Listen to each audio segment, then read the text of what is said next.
Molina revient au Brésil après des années, et sa présence déclenche immédiatement une tension glaciale avec Mercia. Elle lui demande ce qu'il fait là après qu'ils ont simulé sa fausse mort. Molina lui dit qu'il est revenu pour surveiller une fusion d'entreprises importante. Mercia, piquée au vif, réplique qu'elle a tout géré seule, avec brio.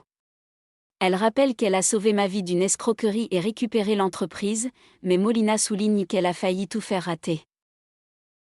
Les reproches pleuvent. Il lui demande pourquoi elle ne l'a pas prévenu, pourquoi elle a agi dans son dos. Les deux anciens complices laissent peu à peu éclater leur terrible secret. Depuis la fausse mort de Molina, depuis que Molina s'est enfui avec l'argent, tout n'était que manipulation. Ils avaient même prévu de garder Luma en vie uniquement pour lui voler son héritage. Mercia évoque un tableau volé dont Luma ignore encore l'existence, un trésor bien plus précieux que tout le reste. Ils se rappellent comment ils avaient tout orchestré pour simuler la mort de Molina. Ils évoquent le faux sang, bal à blanc, corruption de policiers. Ils ont monté un plan parfait. Et pendant que tout le monde croyait à la mort de Molina, leur fortune augmentait. Leur seul objectif ? Prendre tout à Luma. De son côté, Mavi est perdue dans ses pensées. Luma le trouve seul, en train de boire et de fumer. Il lui dit qu'il a tout perdu. Luma lui propose de l'aider, mais il pense qu'elle veut lui donner de l'argent. Pourtant, elle est sincère, elle veut vraiment l'aider à se relever. Mais Mavi est abattue. Il parle de chute, de trou noir. Il confie même que s'il avait signé le contrat, tout aurait été fini. Puis, Luma lui révèle une information choc, elle a vu Viola, Volney et Maggie Winks ensemble, dans une réunion suspecte. Il préparait un coup contre lui. Luma a mené sa propre enquête, et tous les indices concordent. Mavi doute, mais elle insiste en disant « Je ne vais pas te forcer.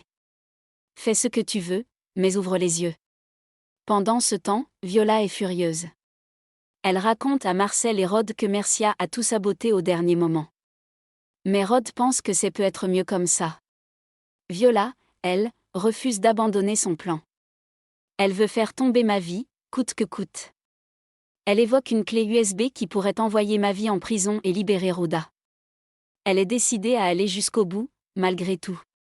De son côté, Volney, humilié et licencié par Mercia, parle à Diana. Il avoue qu'il n'a rien contre elle, aucun levier pour se défendre.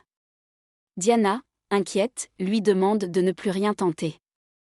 Volney promet, disant que d'IS-39, il ne veut plus de risques. Il dit adieu à ses espoirs. Diana, émue, lui rappelle qu'elle l'a toujours soutenu. Ils s'échangent des mots tendres. Mais elle le supplie de se rendre à la police. Il promet de le faire, puis s'en va, laissant un silence lourd. Sur un bateau, Molina et Mercia discutent à cœur ouvert.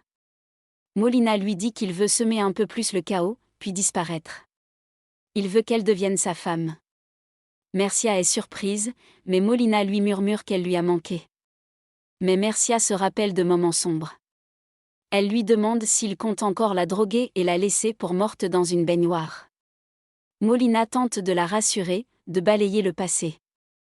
Il reparle de Mavi, de Volney. Molina veut se venger.